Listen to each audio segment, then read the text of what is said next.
नमस्कार दोस्तों। आज से हम लोग यहाँ पे अपना स्टार्ट करेंगे इंडियन आर्ट एंड कल्चर को। तो बेसिकली हम लोग यहाँ पे कोशिश करेंगे कि हम क्या है आर्ट एंड कल्चर की सारी क्लासेस को 10 से 12 लेक्चर्स में कंप्लीट कर लें। और यहाँ पे हम लोग का जो बेस रहेगा वो रहेगा क्लास 11th की एनसीईआरटी। और उसके बाद मैंने कुछ एलिमेंट्स उठाए हुए हैं आपके नितिन सिंघानिया से। तो आगे हम लोग यहाँ पे कंटिन्यू कर लेते हैं। तो सबसे पहले हम लोग यहाँ पे ये देख लेते हैं कोड जो कि गीता से लिया गया है कि हमारा क्या है कि कर्म करने पे अधिकार है और फल की इच्छा यहाँ पे नहीं करनी है। बिकॉज अगर आप यहाँ पे आए हैं और आप इस पेपर की तैयारी कर रहे हैं तो आपको ये पता होगा कि यहाँ पे कितना ही कम चांसेस होता है सिलेक्शन का। और कई सारे ऐसे लोग होते हैं जो कैपेबल होते हैं बट नहीं हो पाते।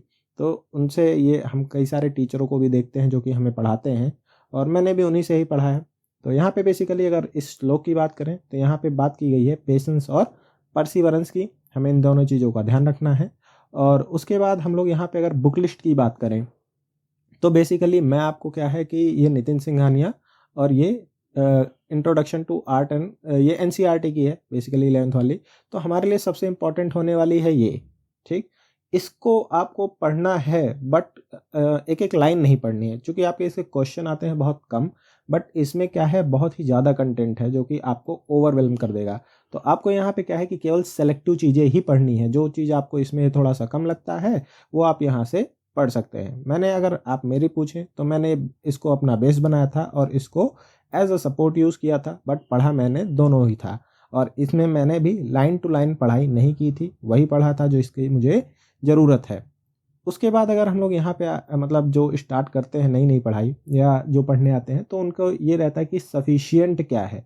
तो मैं क्या पढ़ लूँ तो मैं कह सकता हूँ कि मेरा वो कंप्लीट हो चुका है सब्जेक्ट। तो ऐसा कुछ भी नहीं है। आप ये कभी नहीं कह सकते कि क्या है कोई भी चीज़ सफिशिएंट है। बट हाँ, हमें सिलेबस को अगल बगल में रखना है और उसको ध्यान में रखते हुए पढ़ाई करनी है। और उसके बाद ये है कि क्या कर सकते हैं तो बस वही आप सिलेबस को देखें और जो आपके करंट में इवेंट चल रहे हैं, मान लीजिए कोई एक ऐसी चीज़ है जो कि हाल फिलहाल में डिस्कवरी की गई है जिसकी, और फिर उसको क्या है रिलेट कर दिया जाएगा आपके जो सिलेबस में पोर्शन है उससे। तो आपको इस तरह से पढ़ना है। अगर आप पूछें कि यहाँ से क्या क्वेश्चंस कितने आते हैं, नंबर ऑफ क्वेश्चन क्या रहता है, एक दो, तो इसमें से बेसिकली एक भी आपका क्वेश्चन देखने को नहीं मिलेगा इस चैप्टर में से। पेंटिंग्स के ऊपर रेयरली क्वेश्चन पूछा जाता है। तो क्या हम इसको छोड़ते हैं? बिल्कुल नहीं। इसको छोड़ना क्यों नहीं? क्योंकि इसमें जो पॉइंट्स यूज़ किए जाएंगे वो आप और भी जगह पे इस्तेमाल करेंगे और हिस्ट्री में भी आप उनको एक बार देखेंगे और वहाँ पे भी क्वेश्चन आ जाते हैं। जैसे कि यहाँ पे हम भीमबेटका के बारे में पढ़ेंगे तो चूंकि वो एक वर्ल्ड हेरिटेज साइट है तो उस पर क्वेश्चन आता है। इसलिए हम इस चैप्टर को छोड़ नहीं सकते, हमें ये पढ़ना होगा। और एक और चीज़ डाउट्स रहता है जो नए नए स्टार्ट करते हैं पढ़ाई करने के लिए कि क्या हमें नोट्स बनाना है। तो जी हाँ, आपको बिल्कुल नोट्स बनाने हैं। बिकॉज आपके नोट्स का कोई सब्स्टिट्यूट नहीं है। आपको कहाँ पे क्या प्रॉब्लम है, आपको किस तरह से चीज़ें नहीं समझ में आ रही हैं, वो ज़रूरी नहीं है कि आप जिसके नोट्स देख रहे हो उसका भी वो सेम चीज़ हो। तो आप अपने खुद के नोट्स बनाएं और डिजिटल नोट्स का इस्तेमाल कम करें क्योंकि डिजिटल नोट्स उतने काम के होते नहीं हैं। हम पीडीएफ बना लेते हैं बट हम उनको देखते नहीं हैं। मेरे साथ भी ऐसा ही होता था। दैट्स वाई मैंने क्या है कम्प्लीटली शिफ्ट कर दिया कि अब मैं पेन एंड पेपर का यूज़ करता हूँ अपने नोट्स बनाने के लिए। अगर आप कहेंगे तो मैं अपने नोट्स की भी एक आधी फुटेज इसमें आगे लगा दूंगा।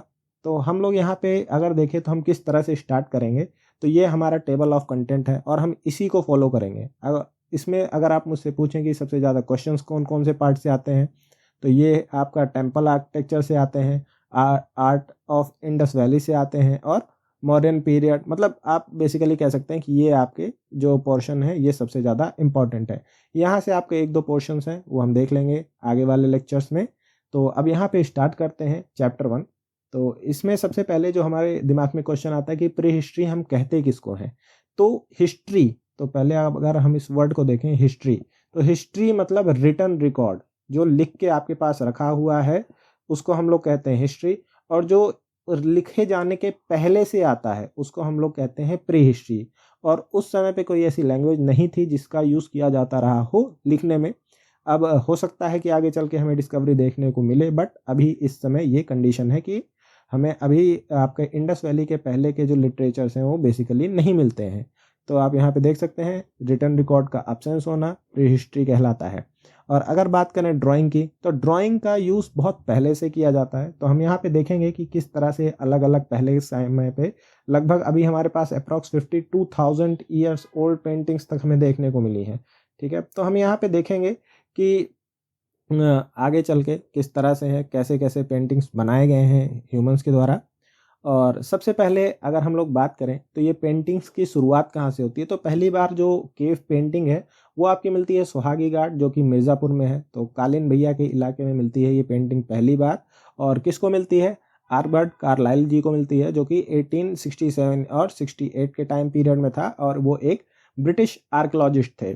तो यहाँ पे अगर आप देखें तो यहाँ पे ह्यूमंस की फिगरेंस बनी हुई हैं, एनिमल्स हैं, और ह्यूमंस अपनी जो एक्टिविटीज़ कर रहे हैं यहाँ पे, तो बेसिकली इन्हीं को यहाँ पे डिपिक्ट किया गया था। और ये सारी अपर पैलियोलिथिक की हैं। तो जैसे कि हम जानते हैं कि पैलियोलिथिक, मेसोलिथिक और नियोलिथिक हमारे 3 स्टोन एजेस हैं। तो सबसे ज़्यादा पोर्शन जो है वो इस पोर्शन में आता है, तो ये अपर का है। ठीक, तो आगे हम लोग चलते हैं।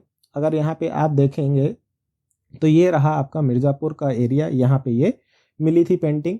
और उसके बाद अगर हम लोग यहाँ पे देखें जो अगली हमारी है पेंटिंग वो ये है। तो आप यहाँ पे देख सकते हैं कि यहाँ पे मल्टीपल हॉर्सेस या डियर हैं शायद, ये बनाए गए हैं और ये कुछ चीज़ को खींच रहे हैं। तो ये प्लग का इनिशियल फेज हो सकता है, ये हो सकता है कि बहुत जल्दी में ही बनी हो, जल्दी इन द सेंस कि आज से 4-5 हज़ार साल पुरानी हो। बिकॉज यहाँ पे जिस तरह का ये दिखाया गया है, जैसे कि आप देख सकते हैं यहाँ पे फरसे टाइप का कुछ दिखाया गया है, या फरसा है या फैन है, ये कुछ कहा नहीं जा सकता। तो ये सारी चीज़ें हैं। उसके बाद अगर हम लोग यहाँ पे बात करें तो जो उस समय पे नई पेंटिंग्स निकल के आई थी वो अल्तामीरा से थी, जो कि स्पेन में आता है। और ये one of oldest cave painting मानी जाती थी। बट अभी क्या है हमारे पास, और इससे भी पुरानी पेंटिंग्स आ चुकी हैं। तो ये तकरीबन 36,000 साल पुरानी है।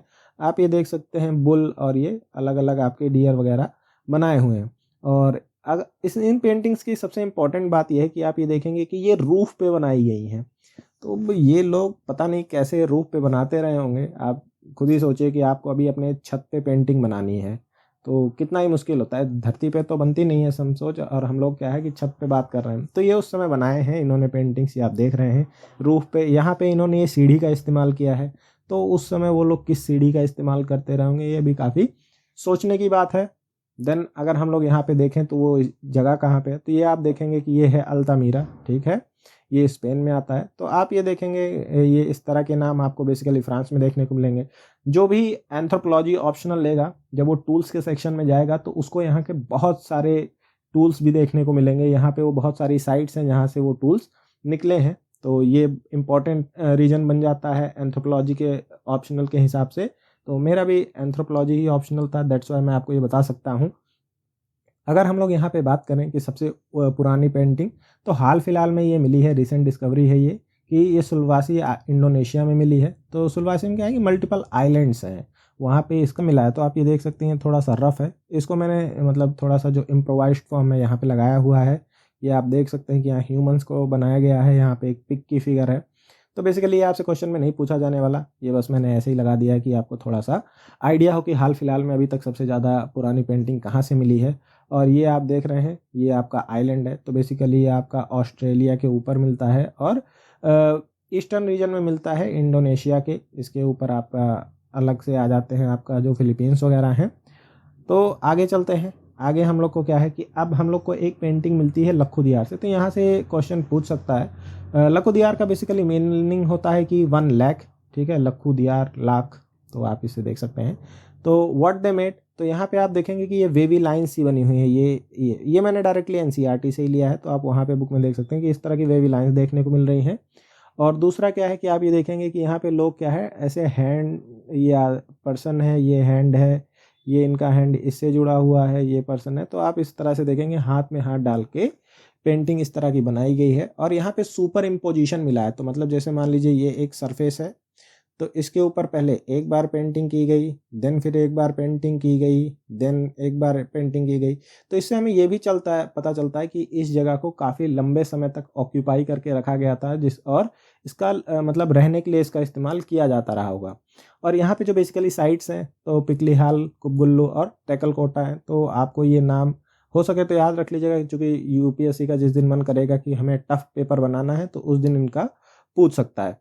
अदरवाइज़ ये नहीं पूछे जाएंगे। उसके बाद अगर आप ये देखें तो ये थोड़ा सा और क्लियर है, तो ऐसा लग रहा है जैसे कि ये पर्सन कुछ डमरू टाइप में, डमरू क्या वो ढोल होता है ना यूपी में, आप अगर यूपी से कोई देख रहा होगा तो ये ढोल होता है, तो ये ढोल बीट कर रहा है और लोग यहाँ पे डांस कर रहे हैं। आई थिंक ये क्या है, ये शायद ये कोई जानवर होगा। तो ये भी आपका क्या है, मैंने डायरेक्टली वहीं से लिया है, ये डांसिंग साइट है, तो लखुदियार रॉक पेंटिंग का ही। देन अगर हम लोग यहाँ पे देखें तो लखुदियार ये कहाँ पे आता है, आपका अल्मोड़ा रीजन में आता है। तो अल्मोड़ा डिस्ट्रिक्ट आप जानते हैं जैसे कि उत्तराखंड में है। और उसके बाद ये आपका एक्यूरेट लोकेशन है, तो नैनीताल से ये इधर है, पिथौरागढ़ से इधर है और रानीखेत से इधर पे है। और यहाँ पे आपका आता है अल्मोड़ा डिस्ट्रिक्ट। उसके बाद हम लोग यहाँ पे देखें तो सबसे ज़्यादा रिचेस्ट पेंटिंग, मतलब सबसे ज़्यादा आपकी पेंटिंग कहाँ की मिली है, तो हमें सबसे ज़्यादा पेंटिंग मिली है जो विंध्यास रेंज है, जो कि हम जानते हैं कि मध्य प्रदेश में है। देन उसके बाद कैमूर रेंज, तो कैमूर का एक्सटेंशन आप देखेंगे कि उत्तर प्रदेश के जो हमने मिर्ज़ापुर का बात किया था, तो बेसिकली कैमूर रेंज का ही एक्सटेंशन है। और जो बहुत ज़्यादा हमें पेंटिंग मिली है वो भीमबेटका से मिली है, इसके बारे में अभी हम देखेंगे, जो कि कहाँ पे पड़ता है, नियरली भोपाल के पास पड़ता है। तो अब यहाँ पे बात करते हैं भीमबेटका पेंटिंग की। तो ये आप देख रहे हैं, ये भी डायरेक्टली मैंने कहाँ से लिया है, आपका एनसीईआरटी से ही लिया है। तो ये आपका केव का एंट्रेंस है भीमबेटका का, और ये कहाँ पे आपका पड़ता है, भोपाल के पास पड़ता है। और यहाँ पे तकरीबन 500 पेंटिंग्स हैं, किसमें, आर्ट्स और रॉक शेल्टर्स में। और यहाँ पे जो पेंटिंग्स बनाई गई थी तकरीबन 30,000 ईयर्स पहले बनाई गई थी, और इसको डिस्कवर किसने किया था, वीएस वकांकर ने। तो ये डेटा थोड़ा सा इंपॉर्टेंट है, आपको इसे याद रखना है, बिकॉज ये काफ़ी ज़्यादा बार पूछा जा चुका है। और यहाँ पे क्या है कि ये एक वर्ल्ड हेरिटेज साइट है यूनेस्को की, और यहाँ पे जो थीम्स बनाई गई हैं तो क्या है, तो आपको यहाँ पे डांस करते हुए या हंट करते हुए, म्यूजिक, हॉर्स, एलिफेंट, ये सारी चीज़ दिख जाएगी। और जो यहाँ पे हंटिंग सीन बनाया गया है वो बेसिकली आपका कहाँ से आता है, मेसोलिथिक एरिया से आता है। और उसके बाद हम लोग यहाँ पे देखें तो ये अलग अलग से मैंने थोड़े से और लगा दिए हैं पेंटिंग। तो ये भी बेसिकली आपका चैप्टर के स्टार्टिंग में ही लगाया गया था, ये है। और उसके बाद यहाँ भी आप देखेंगे तो रूफ पेंटिंग की गई थी, तो उस समय बहुत जगह आपको रूफ पेंटिंग देखने को मिलेगी। अभी ये हम नहीं जान पाए हैं कि ये रूफ पेंटिंग करते किस तरह से थे, और जान भी गए होंगे तो ये अभी कुछ ही सर्कल्स में सीमित है, अभी हमारे यूपीएससी में नहीं आया है। और अगर आप यहाँ पे देखना चाहते हैं तो ये आपका भोपाल रीजन है, यहीं पे आपका वो मिला है भीमबेटका केव्स। देन अगर हम लोग यहाँ पे बात करें तो कुछ पेंटिंग अपर पैलियोलिथिक की हैं, तो जैसे कि हमने शुरुआत में देखा था, और इनका भी सेम वही थीम था जो कि आपका कहाँ से मिला है, भीमबेटका से। और यहाँ पे जो कलर्स है वो यहाँ पे कलर कोडिंग की गई है, जैसे कि ग्रीन कलर को डांसर को रिप्रेजेंट किया जाता था, और रेड कलर से वहाँ पे जो हंटर और गैदरर्स थे उनको किया जाता था। और इनका जो साइज था, ठीक है, वो बड़ा था बड़ा है as compare to Mesolithic painting, ठीक। तो अभी हम लोग अपर पैलियोलिथिक देख रहे हैं, फिर हम लोग कहाँ पे जाएंगे, मेसोलिथिक पे जाएंगे। तो अब आप यहाँ पे देख रहे हैं कि ये मेसोलिथिक पेंटिंग है। तो ये बेसिकली आप देखेंगे कि एक हॉर्स को पेंट किया गया है, जैसे कि आप ये देख रहे होंगे, ये पूंछ है हॉर्स की, एंड देन ये इस तरह से ये हॉर्स ने अपने आगे के पैर उठा रहे। तो ये बेसिकली आप देख रहे हैं कि ये हॉर्स की पेंटिंग है। तो इस तरह की पेंटिंग आपको देखने को मिल रही है, और यहाँ से बहुत ज़्यादा नंबर में पेंटिंग्स देखने को मिली है, और इनका साइज जो है वो स्मॉल है, तो रिफाइनमेंट आ रहा है, ठीक। पहले क्या है, पैलियोलिथिक में थोड़ा सा कम रिफाइन थी, देन उसके बाद ये ज़्यादा रिफाइन होगी, देन उसके बाद जब नियोलिथिक आएगा तो ये और रिफाइन होगी। तो इस तरह से रिफाइनमेंट आ रहा है जैसे जैसे टाइम बीत रहा है। और यहाँ पे क्या है कि हंटिंग सीन जो है वो सबसे ज़्यादा डोमिनेंट है यहाँ की पेंटिंग्स में। और उसके बाद क्या है कि ज़्यादातर यहाँ पे एनिमल्स को डिपिक्ट किया गया है, यहाँ पे ह्यूमन के फिगर्स कम बनाए गए हैं।